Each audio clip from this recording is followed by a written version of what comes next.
Good evening, everyone, and welcome to another study of Tanya. Today we'll begin chapter 23rd.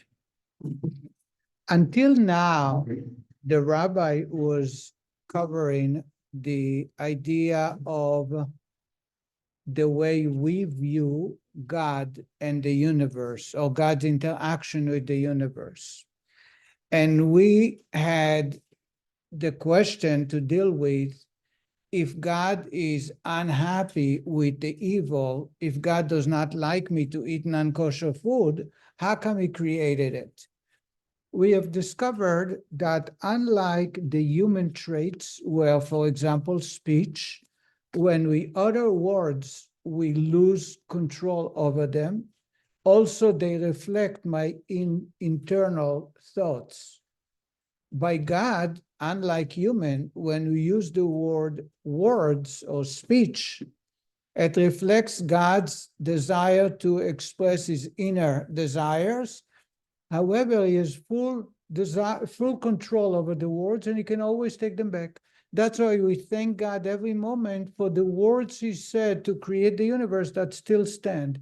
The moment God takes away those words, the universe will be gone.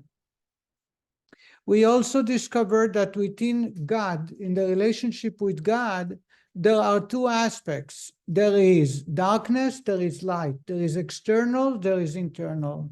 There is the purpose, and there is the rest that's there to serve the purpose. So God created the universe for the purpose of studying Torah, fulfilling the mitzvot, connecting, bringing pleasure to God. And God created the challenges that we refrain from, so we can prove that we obey God. And therefore we spoke about a man that is supposed to give a gift, that he throws it behind his back, as opposed to someone showing their face. We discovered the idea of back or face. That's why when God gave us the second commandment, thou shalt not worship any other God, the words in Hebrew is do not have any other God. Other God is the external aspect of God, like the back. Back, the idea of back in Hebrew is also other. It's the same word, acher. Today, in the next two chapters, we will speak about how do we connect to God through physical, materialistic objects in the universe. After all, when God gave us the commandments, he said to us, don't cheat, honor thy father and mother, celebrate Shabbat.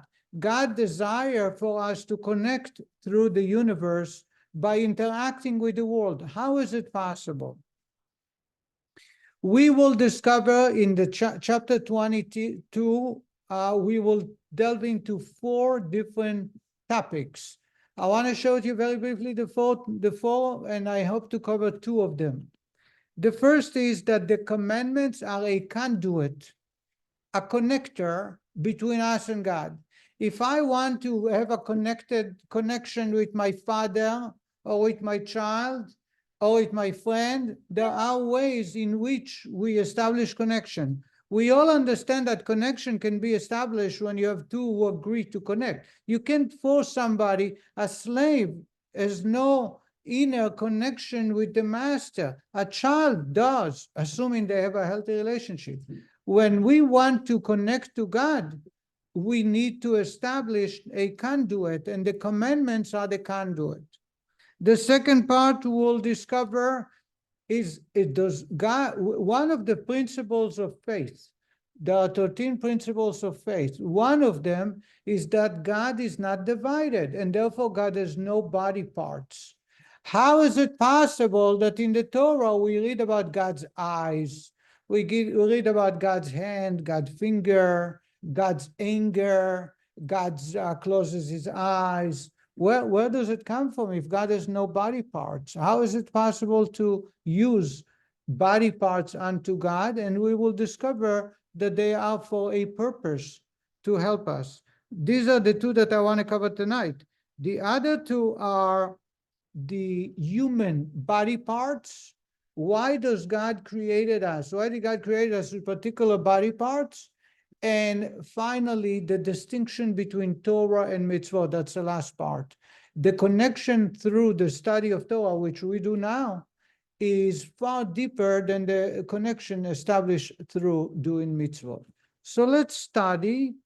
And by the way, the second chapter, the second one, chapter 24, will continue on the same theme. I'm reading on page 305 in Lessons of Tanya. In light of all that has been said above, we can better understand and more fully and clearly elucidate the statement in the Zohar that the Torah and God are entirely one. Torah and God is one thing. It's not two entities. And in the commentary, in the Tikkunei Zohar, they say that the 248 commandments are the 248 organs of the divine king. We are told in Zohar and in Tikkunei Zohar is the commentary to the Zohar, that God and Torah are one and the same. Just like when I study a wisdom, a book, and I acquire the knowledge of algebra, I acquire the knowledge of computer science, it becomes part of who I am. God has nothing outside of him. And therefore, when he relates to us his wisdom, he's giving us his essence. The essence, the deepest part, or if we can say part, or the deepest aspect of God is expressed through the Torah. When God gave us the commandments are 613 commandments. They are divided into two categories: positive, do commandments, and prohibitions, not do. There are 365 commandments that we need to refrain from, not kosher, not eating an animal that's not kosher, don't consume blood, don't mix milk and meat together, don't cheat, don't covet, don't revenge. These are prohibitions. But there are 248 commandments that we have to act. It's positive commandment. Celebrate Shabbat, get married, have children. All are positive commandments. By the way, from the 248 commandments, I think I shared with you how many commandments a human being today can fulfill. 87. 87 out of the 248, and 101 from the negative precepts. So you have 87 in total commandments that a man can, in their lifetime, can fulfill.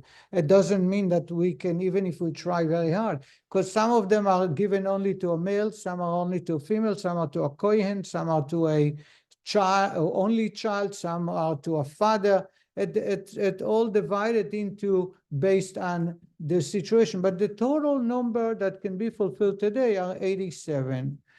The 248 commandments represent 248 body parts of God. As I said, the second part of this chapter will deal about dividing God into parts, which makes no sense.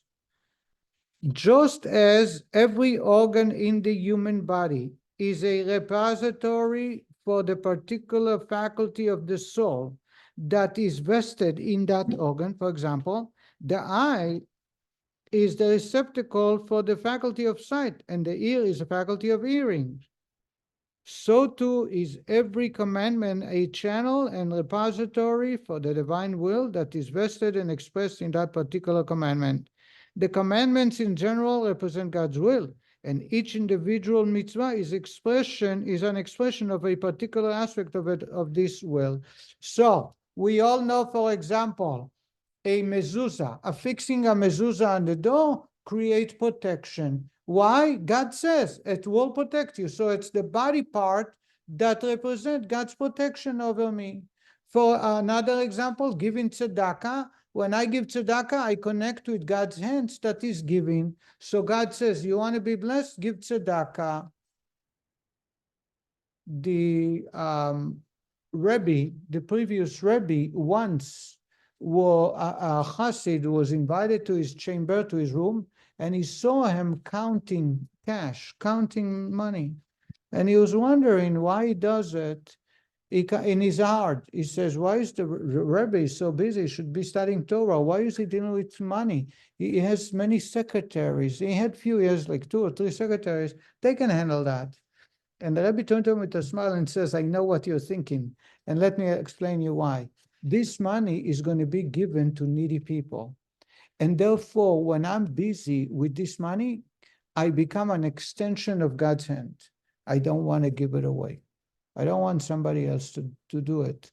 And that's why I'm honored. I feel that this is a privilege. There are similar stories where there was a famous Chassid by the name of Reb Zusha, Zisia, actually. Zusha is sweet in Yiddish, sweet.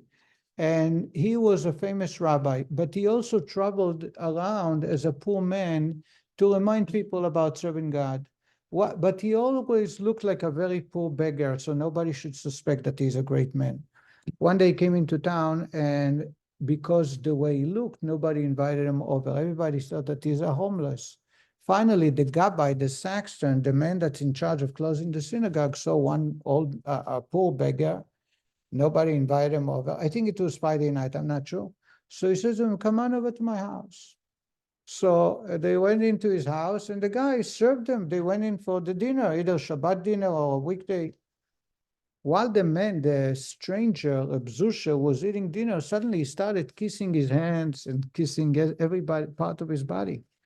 And the host turned to him and says, why are you doing that?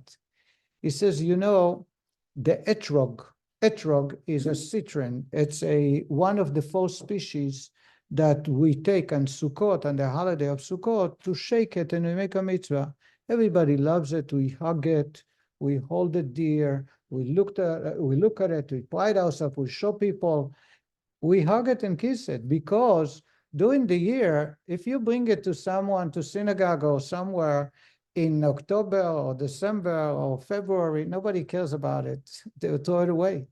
But you bring it just before the holiday of Sukkot, because it's going to be a tool for a mitzvah, everybody endears it and they kiss and hug. I, tonight, enabled you to fulfill the mitzvah of hosting a stranger. It's one of the greatest mitzvot. We read in the prayer every morning for a Mishnah that one of the mitzvot that have no measure, meaning it's no end, the reward is greater than number, is being kind to a stranger, inviting a guest. So my body enabled you to connect with God on that level. It becomes very holy. I endear that body, so therefore I started kissing my body, just like the etrog and Sukkot. There are similar stories to that effect, that when we are, there are many stories to that effect, that when we are able to fulfill a mitzvah with serving God, we are enlisting God's energy from that particular source. And therefore, we become a vessel, a receptacle for God's blessing for that particular way. So tzedakah, as I said, is a blessing for wealth. Mezuzah is protection. How does it protect the man when he's driving a car or when he's in the mall? I don't know, but that's what God says. You enlist, when you fix a kosher mezuzah on the door, you enlist God's protection. When a mitzvah of a holiday of Passover brings God's freedom. But so it's God's finger of freedom that's rests upon the person.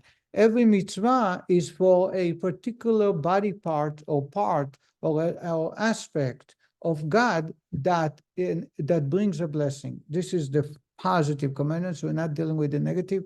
I think the next chapter will be about the prohibitions. Says the Rebbe that when we are in this universe, take a physical object, a bottle of water, and we offer it to someone in need, we enlist one of God's 248 body parts. It should be noted, however, that the second paragraph, that according to this analogy, the mitzvot are no more than God's organs. An organ of the body is not one with the soul, it's an expression of the soul, it's a receptacle of the soul. Thus, true, when any particular soul power is vested in its corresponding organ, they function together as one, but they remain two separate entities that have been joined together. By the same token, the mitzvot are not actually one with God. They are merely, as it were, joined to Him. Yet the Torah, whose whole purpose is to explain the mitzvot, is entirely one with God, as quoted earlier from the Zohar. What is the meaning of this greater unity with God found in the Torah and in the act of Torah study that surpasses even the unity of the mitzvot and in their fulfillment? This the Alter Rebbe now goes on to explain. So the Rabbi is going to explain the distinction between mitzvot and Torah, and we'll go back to it.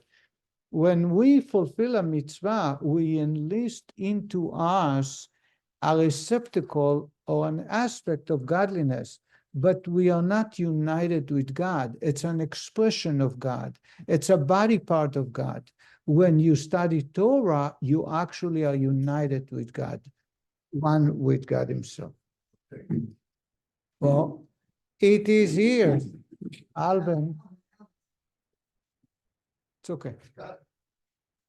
For the mitzvot constitute God's innermost will and His true desire, which is clothed in all the upper and lower worlds, thereby giving them life. All the worlds are a product of God's will. He desired that they exist, and this desire is what brought them into being. However, this desire is but an external manifestation of His underlying internal will, the desire for mitzvot.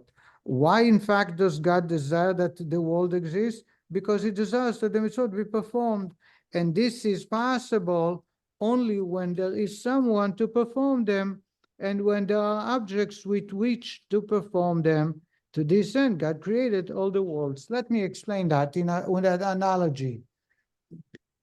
Assuming that you had the opportunity to start a business or be involved in a business. When you start a business, there are two most important aspects of a business. A, to generate income. Is that correct? What? B, to make sure that any activity that will oppose A cease from existing. Is that correct? Ali, do you follow? Unless you're not for profit. If you have a business, you create a business, the end goal is to make income, to bring money, to make its founder, owner, partner rich. What if there is an activity in the business that does not work towards that goal, not to make the person rich, but actually takes away money? Then you shut it down. You get rid of it because it's not only does not serve the purpose. Now you have an employee in the business. The employee feels that he contributes a lot to the business, and he comes and he wants a raise. And he turned to the owner and he says, I would like to have a raise. The owner, after assuming he's an honest, good-hearted person, after listening to the employee, will have to evaluate one of the two. Is that employee an asset for the business, or is a waste for the business? If he is wasting the business money because he can be replaced, or his job is not so necessary, wanted to say hi. Then we will say to the employee, there is no raise, or perhaps we're going to make you go home. What if the employee works very hard, is a good salesman, and he's always on time, and he's doing a very good job, and he helps the business grow or generate the income that the business needs? Then, by all means, he's serving the goal of the business, and therefore, if he wants a raise, perhaps he deserves a raise. Do we all agree to that? The universe is God's business. We are employees in God's business. If we follow the plan and assist in making the goal of the business, then we deserve a raise, we deserve to stay at work. What if we are wasting resources? What if we are lazy about our job? Then, either we are part of category one, where we are necessary for the business to generate income, or we are category two, we are wasting the business resources, and therefore, for the business well-being, the employee should be let go. That's why I showed you on many, many occasions, there is no gray area in Judaism, especially according to Kabbalah, and all of Judaism is based on that, but Kabbalah clarifies it very well. Either it's godly or it's non-godly. Either it's internal or it's external. Either it's face or it's back. There's no such thing as in the middle. You can't be in the middle ground. Unfortunately, you have large corporations where employees, they come, they clock the ticket, and you don't know what they're doing, perhaps. But if it's a well-oiled company and they look after the assets and interests, they'll make sure the employees are productive. If the employees are not performing, or they are causing resources to be drained, the company, based on the two principles, should let them go. Simple as that. This is the way God works. So when I am serving God, I am an employee in the factory. Sometimes I can ask for a raise if I am necessary for the company, or I assist in performing or achieving the goal, which is to generate income to the owner. If I'm bringing, God wanted a universe that is spreading God's word, that serves God, where people care about each other, where people care about the universe, where people make sure that the animal kingdom have a nice place to live on. If I am a gardener, I was hired to trim the trees, to prune the trees, to make sure the garden is taken care of very well. Last week, we spoke at the JLI, we studied that doctors are farmers in a tree. And the doctor, like a farmer, will make sure to plow the field and put the seeds in the ground and water it and weed out all the weeds. Otherwise, the tree will not produce. The plants will not grow. That's a farmer. The doctors are farmers. We are gardeners in God's garden. In Song of Song, we read that God says, I've arrived at my garden. The universe is a garden of God, and he wants us to be maintained and to look very beautiful. That's why every time I do mitzvah, I connect with one aspect of God. But that's, so to say, only God's desire. God wanted the universe. God wanted a beautiful universe. So I make sure there is waterfall. I make sure the pathway is clean. These are different tasks that are done through different mitzvot. And therefore, I receive from God different blessings. The Torah, on the other hand, is totally out of God's desire. It is God himself, the essence of God. That's what the rabbi is going to say. This can be, he's going to bring another illustration. I am reading on top of page 307. This can be illustrated by the analogy of a man who travels abroad on business.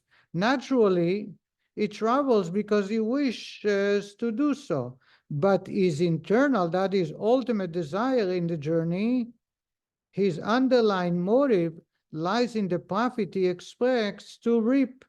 When we probe still deeper, we find that the desire for profit is itself an external expression of even more internal desire, the desire for the things which he will be able to buy with the proceeds of his business. Here lies the true object of his pleasure. It is this desire which creates the desire for profit, which leads in turn to his desire to travel. So too, in the case of the worlds and the mitzvot, God's external will, his desire that the world exists, is motivated by his desire for the true object of his pleasure, the mitzvot. Thus, the mitzvot represent his innermost will, It is for their sake that God gives life to all the worlds. So what the rabbi uses an analogy is you travel abroad, or you're a salesman. You travel from city to city, knocking on doors, trying to close deals. You're selling Britannica, Encyclopedia Britannica, or you're selling windows, or you're selling sofas, whatever it is. The reason you travel is not because you desire to be away, it's because you want to earn a living. The reason you want to earn a living is not the end of itself. It is because you want to pay for the cruise that you're going to take, or you want to pay for the education of your children. So the innermost desire is the income to pay for my pleasures or for whatever it is I want. God wanted a universe. That's an external, like the traveler, the salesman that travels around. The reason, the innermost desire is for the mitzvot to be fulfilled in the universe. Therefore, he had to create the universe. Yes, Harry? Worlds, said world. Yeah, because there were more than one world. In order for the physical universe to be created, we studied in Tanya, there had to be a chain of descent where they started from a very spiritual world and another one, finally the fourth universe. So all of them are for the purpose of me and you, physical human being, interacting with physical objects. That does not exist in any spiritual universe. And therefore, there is no pleasure by serving God in the spiritual universes. So angels, for example, are a lot holier than us, than me, but they are not able to bring back pleasure to God when they celebrate Shabbat, or when they do not lie, or when they respect their father and mother. They don't have a father and mother. We have all the necessary tools and conditions to fulfill the mitzvot that God wants. All the other spiritual universes were preparation for this universe. Okay? Says the Rebbe, the very life and sustenance of all the worlds is depend upon the performance of mitzvot by the creatures of the lower worlds. As is known that performing a mitzvah draws godly life and sustenance into all the worlds. Continuously we study in Torah that if the Jewish people serve God, they bring peace to the entire universe. It's not just for the particular individual. If we as a whole live in harmony and are able to communicate with each other and respect one another, it will affect Africa and Asia and Europe and Americas. Because when we serve God, bringing godliness to the universe, we actually create a much better universe. That's why it is incumbent, this week and during JLI, we'll be discussing it even further. That's why it's incumbent upon each one of us to be personally responsible for our surrounding, because it does affect what's going on in town or in our country or far away.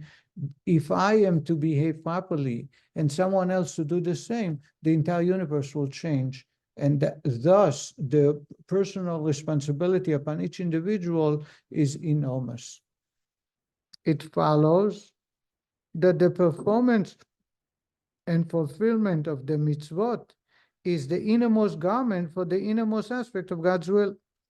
Since it is due to this performance of the mitzvot that the light and life of the worlds issues forth from the divine will to be closed in them. That is, since God desires the worlds only as a vehicle for the performance of the mitzvot, as explained above, and it is only for this reason that he animates the worlds. So when I am serving the business, God gives out bonuses because the business earned extra living, extra funding. If I am underperforming, it affects the entire business. So now they're looking to do cutbacks. They're going to give me less bonus. They're going to give me longer hours. They're going to give me less pleasurable locations to walk in. The facility is going to change. What if I am performing well? And like myself, many other employees of the business are, because they feel personal responsibility, they have stakes in the company. Suddenly the company is rising, assuming there's no external factors. Everybody gains, everybody benefits. The business is doing very well. It's a ripple effect on every employee in the company. Hence, The mitzvot are figuratively described as organs of the king, for just as the organs of the human body are a garment for its soul and are completely and utterly surrounded to it, is evident from the fact that as soon as a person desires to stretch out his hand or foot, they obey his will immediately without any command or instruction to them and with no delay whatsoever, but at the very instant that it entered his will to do so. Here is the rabbi's point. Why are we calling the 248 God's body parts? Because it refers to the body parts that follow my will. Did you know that there are body parts, organs of the body that do not follow my will? For example, my liver, my heart, my brains, they don't always follow my desire. The 248 body parts that are compared is the 248 body organs that do obey my will. So for example, my hand, my fingers, my foot, my mouth, my ear, my nose, my eyes. I can close my eyes, I can look far, I can look near. These are organs that are controlled by my will. What's so unique about those organs? They are completely 100% 0.000 obedient to my will. Otherwise, I wouldn't be able to speak. The reason I speak and utter the words properly or the letters, enunciating them, is because my will is willing to share with you whatever it is. My mouth immediately follows the will. My tongue will move, my teeth will move, my mouth will move just to enunciate the words. I think I shared on many occasions that robots are moving mechanically, and you can see that the time gap, although it's a nanosecond sometimes, between this brain, the center of command, and the actual moving parts. So walking around, speaking, moving the hands or the stretching the arms. These are parts that the brains need to instruct any other parts of the robot, and it becomes very mechanical. A human being, it's very natural. If I want to walk over to my office, I don't have to tell my legs every step, lift, move, keep a balance and put it down. It's all in tandem. It's all done simultaneously, multiple. And the reason is because once I have a will, every part of my body knows how they need to serve my will. There is no conflict of interest. There is no such thing as the right foot first. No, the left foot first. It doesn't work like that. It is a very natural, and the reason is because the willpower, as we're going to discover later on, is surrounding. It's not centered in the brain. It's one of the two powers that is all outside, surrounding the entire body equally. So my will in this finger is equally to the toe finger and equally to my eye.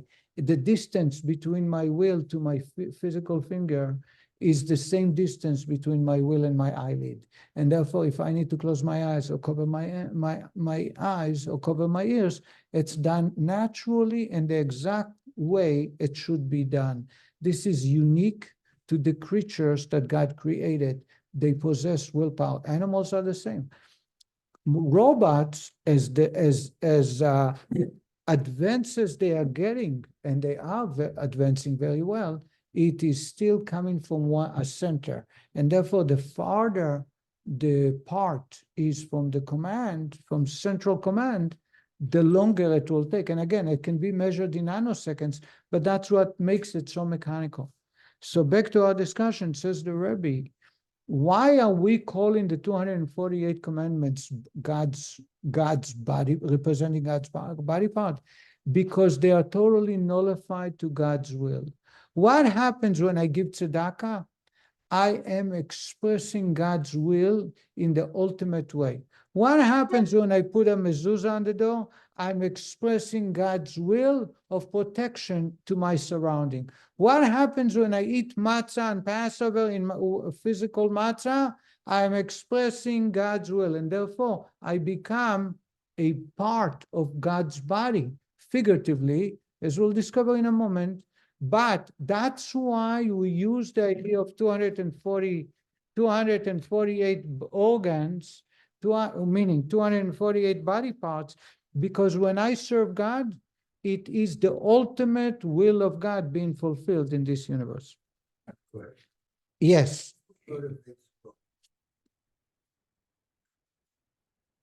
The Kabbalah answer is there is nothing motivates, just because. It's a very deep philosophical discussion, and the end of the discussion will be there is no rhyme or reason. So if I have two apples and I choose one apple, you cannot reason it. It's not an apple and an orange. When God chose the Jewish people, a choice that he made are beyond a reason. There is no reason. Okay? So my will to get married, my will to build a beautiful house. You can find reasons for the will, but you can always dig farther. And at the end of the day, some people will be able to find a reason because they want to be famous. They want to be honored. They want to be respected. That's called an external will. But inner will is something that we all have possessed, and it's unique, and there is no way to find a reason. It's just that's the way we. So if a father tells his son, I want you to go to bed, and the son says, why? Anyway, I'll get up on time. And the father says, because I said so. Anybody had this experience before? He's acting godlike, like God. Today, God forbid you should tell it to the kids, but at least when I grew up or when I raised my first bunch of kids, I would say to them sometimes there's no reason. The reason is because I said so. The will don't have to come with a reason. Today, raising children is totally different, and you have to give them a reason. But the true will should not have a reason. So if someone says, I think it's worth talking about it for a moment. If someone says, I cannot fall in love with that girl, or the girl says, I can't fall in love with that man, and you ask them why, even if they had a checklist before what they wanted, everything is checks off. How many times one of them would say, it's not for me, there is no connection, and there is no way to explain it. But we need to respect that, because their will is for something else. Even if they are honest, it's not because they want something else and they don't want to share. They're honest and they tell you, it checked off this mark and that mark, everything. They want him to come from this country. They want him to speak that language. They want him to look that way. They want him to have so much money. They want him to speak very gentle. They want him to have so many children, exactly the same number. They will have an entire checklist, and they check every part of that, every item. Still, if the child would say it's not for me, and that, I've experienced that with my children, you have to respect that. And sometimes you don't know, you're at your wit's end, because you say to the child, I want to help you, but you have to help me help you, You've got to give me more specific or the details so that we can help you find somebody. This is an example. Same is about food choices. The same is assuming that we don't have allergies and we don't have we like certain food, or we like certain kitchen style or cuisine.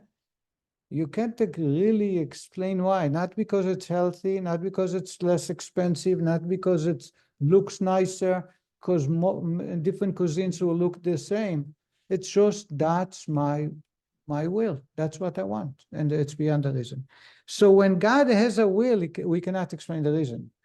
The external will was you wanted to create a universe. He wanted to put people in the universe to serve God. The internal will is to serve God, to obey God, and to follow his commandments. That's the internal will. Eternal will's pleasure. It's much deeper, right?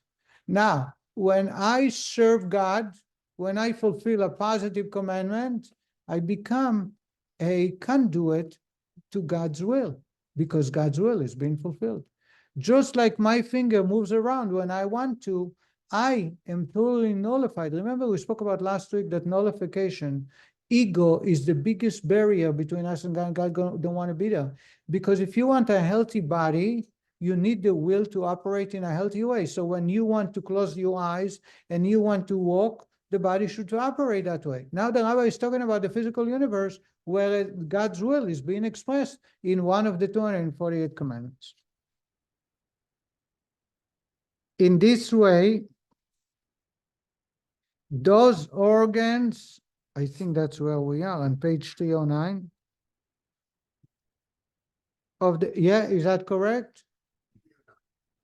In this way, those organs of the human body which perform the mitzvot, that is, those organs in which the divine soul's faculty of action is clothed during the performance and fulfillment of the mitzvah, they too become a variable vehicle, that is, merkava, or chariot for the divine will. What is merkava? Merkava in Hebrew is chariot. There's a famous vision of Ezekiel where he saw God's chariot. What's so unique about a chariot? In Kabbalistic terminology, the chariot has no will on its own. The chariot will follow the direction of the rider. So you have a car and you want to go home, you will direct the car where to go. The car will not argue with you that there is shortcut, and the car will not start telling you that if you go roundabout, you will have saved a little bit gasoline. You tell the chariot, the car, the vehicle where to go. When I serve God in that level, I become a chariot for God. And this is unique to our forefathers. That's why the 4 legs of the chariot that Ezekiel envisioned had different faces, but they are described as Abraham, Yitzchak, Yaakov, and Yosef. The 4, or some say King David, the 4 founders of the Jewish people, because they are total nullification to God, their behavior was completely following God's way, naturally and immediately. Similar, for example, the hand which distributes charity for the poor or performs another commandment becomes, in the act of performing the mitzvah, a chariot for the divine will. Remember, I told you of Reb Zusha, he started kissing himself and says, I'm a body of God's will's conduit, because now you fulfill the mitzvah of being a nice guest. Now I'm a holy body, I'm a holy object, because God's will is expressed to me. So what happens when I decide? There was a family of a chassid not long ago that came in complaining to the Rebbe, the Lubavitcher Rebbe, in the early years, I think it was 1956 or 57, that their husband, the father of the family, gives way too much tzedakah. He spends too much money. And they tried to explain to him that it's not right. You know, they have needs and they're not met. So the Rebbe turned to them and he says, he wants to experience that his hand to become a conduit for God, an extension of God. That's why he keeps giving tzedakah. I don't know that I can hold it back from them. I cannot, from him. I cannot tell him to stop. And so the Rebbe says they should learn to live with it. That's his desire, and that's what he wants to do. Every time we do a mitzvah, when I eat on Shabbat, when I compliment somebody, when I connect and assist somebody, I become a conduit to God. It is a story. I believe I shared that story before.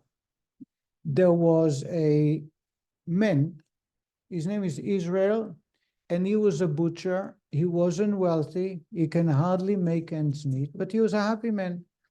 He traveled to the Rebbe for a holiday. The 3rd Chabad Rebbe is known as the Tzemach Tzedek. While he was at the Rebbe's courtyard listening to Rebbe's talk, he was a simple man. He didn't know much Torah, but he just paid attention. He heard about the greatness of Abraham. Abraham is a symbol of kindness, that he was very kind. He pitched a big tent in the middle of the desert. He invited guests. He would offer them to eat and drink and relax without charging them. He was always acting great kindness. So, and the Rebbe during that holiday emphasized about Abraham's kindness, that when you do kindness, you serve God in the greatest way. The man came home, this Israel, and he decided he is not able to do kindness because he couldn't afford it, but he will help enlist other people's kindness. So he turned to his next door neighbor. The guy had a produce store, and says, "Will you lend me a couple of rubles?" And the man said, "Sure." He didn't need to borrow, but he wanted to enable the other man to do a mitzvah of being kind. And then he explained to him why he's doing it, and he encouraged them to do the same with the other neighbor. And so within a couple of days, the entire street was doing kindness to one another, because this one was lending the other one was borrowing from this one. Everybody was borrowing and lending just to act in kindness, even though it was not necessarily needed. 2 years went by, and the man traveled back to visit the Rebbe. When he arrived, the Rebbe turned around and says, "This Israel, where is this guy from?" As if he never met him, he doesn't know him. So they said he's from that town, from the faraway town. He comes every 2 years. And the Rebbe says, "I would like to have a private audience with him." So when he met the Rebbe in private, the Rebbe asked him, "What do you do?" And he says, "I'm a butcher. I follow God's way. I try to make sure that I sell only kosher meat, etc." He says, "What else do you do?" He says, "Nothing. I study Torah. I have a wife. I have children. Everybody's happy." And the Rebbe turned to him and says, "There must be something else that you're doing, a mitzvah, a great mitzvah." And the man says, "I don't know." He says to him, "Just think about Dipper." He says, "Oh yeah, every 2 weeks we borrow and lend money to each other. And I initiated it 2 years back because I heard from the Rebbe about the greatness of the mitzvah." And he says, "That's what makes you so special." And he blessed him and he left the room. After he left the room, the Rebbe's son, who later became the next Rebbe, turned to him and says, "What was so special about the man? You called him in, you investigated." He says, "When the man walked into synagogue, I saw a pillar of spiritual light above his head. And I couldn't figure, I don't know this man. I've never had a chassid with such greatness. Only when I discovered that he had assisted in the entire block, merchants lending and borrowing from each other, in other words, serving God, now I understand he is a vehicle to God's hand, and therefore there was a great spiritual light above him." So says the Rebbe, similarly, the feet which walk for the purpose of fulfilling a mitzvah, or the mouth and tongue which speaks words of Torah, or the brain reflecting on Torah, or on the fear of heaven, or on the greatness of God, blessed be He. Anytime a body parts of mine, when these organs are occupied with the mitzvot, they are totally surrendered like a chariot to the divine will, clothed in this mitzvot. Note that a physical organ becomes merely a chariot for the divine will. It does not become surrendered to and unified with the divine will to the same extent as the divine soul's faculty of action, whose unity the Alter Rebbe previously compared to the unity of a body and soul. The unity of the body and soul surpasses that of the chariot with its rider. Body and soul, although originally two separate, disparate entities, one physical and the other spiritual, become one entity when united. No part of the body is devoid of the soul. Conversely, the soul completely adapts itself to the body, becoming transformed into a corporal life force. The divine soul's faculty of action, being a godly power, can achieve this level of unity with God when it is employed in the performance of a mitzvah. So the Rabbi is saying the following: when you have a soul and body, they become one unit. They are so totally immersed into one unit, and you cannot separate the two, because every part of the body contains the soul. The soul becomes adapt to the body completely and loses its identity. That's not when one performs a mitzvot. When one performs a mitzvot, it becomes a chariot. Chariot carries its rider. Chariot takes him to exactly where he wants without its own will. But still, the chariot and the rider are two separate entities, except the chariot assists the rider reach their destiny. And that's why this is what the organs of the body, on the other hand, although they too are involved in fulfilling the mitzvah, can reach no higher than the level illustrated in the analogy of the chariot. A chariot having no will of its own is indeed completely subservient to its rider, yet it is not united with him. You have a rider, you have the chariot, those are two separate entities. This is what the sages meant when they said that the patriarchs are truly the divine chariot. For all their organs were completely holy and detached from the mundane matters, and throughout their lives they served as a vehicle for nothing but the divine will.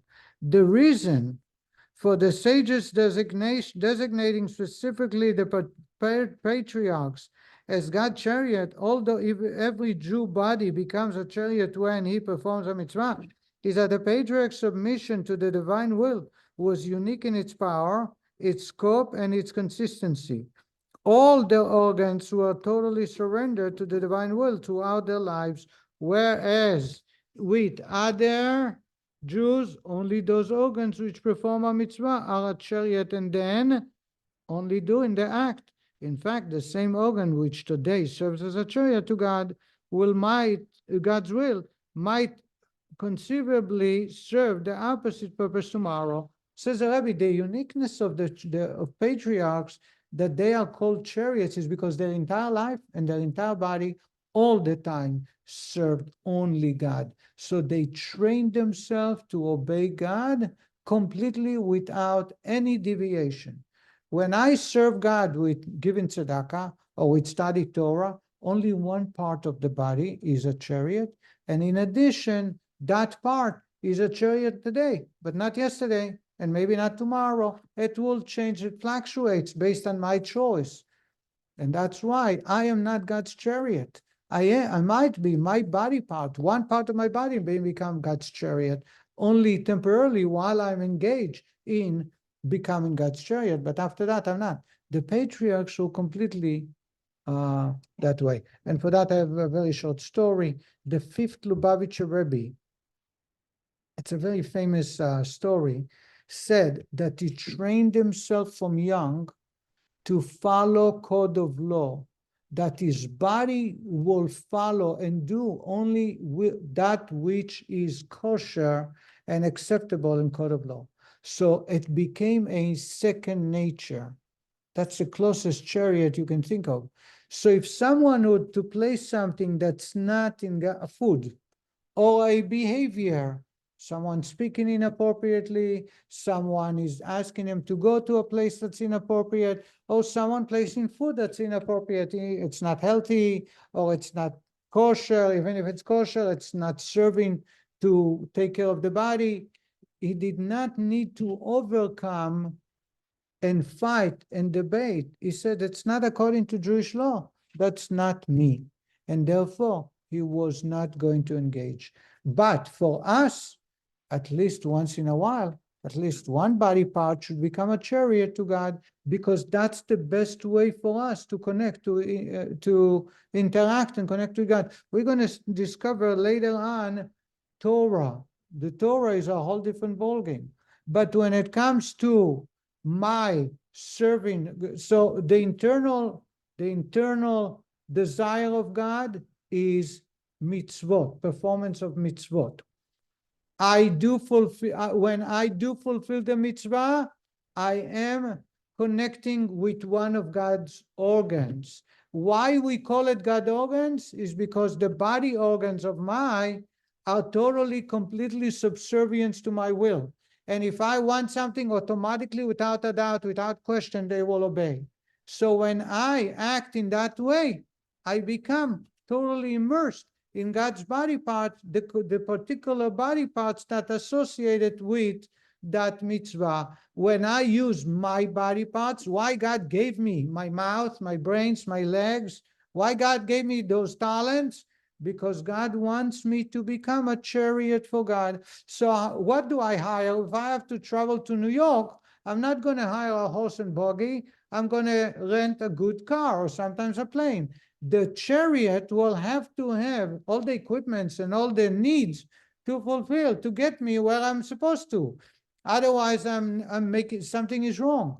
So if God gave me the talent that's unique, and you talent, and each one of us a talent that's unique, because God enables us to connect as a chariot with those body parts.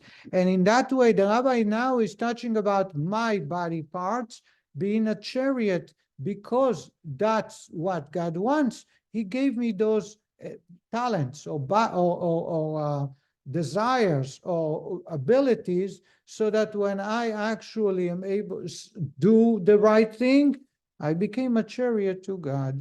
And this is so far where we covered. Now, next week, we're going to, God willing, talk about the two other parts. Among them is the uniqueness of the Torah. We'll complete right here. Thank you very much. Thank you, Rabbi.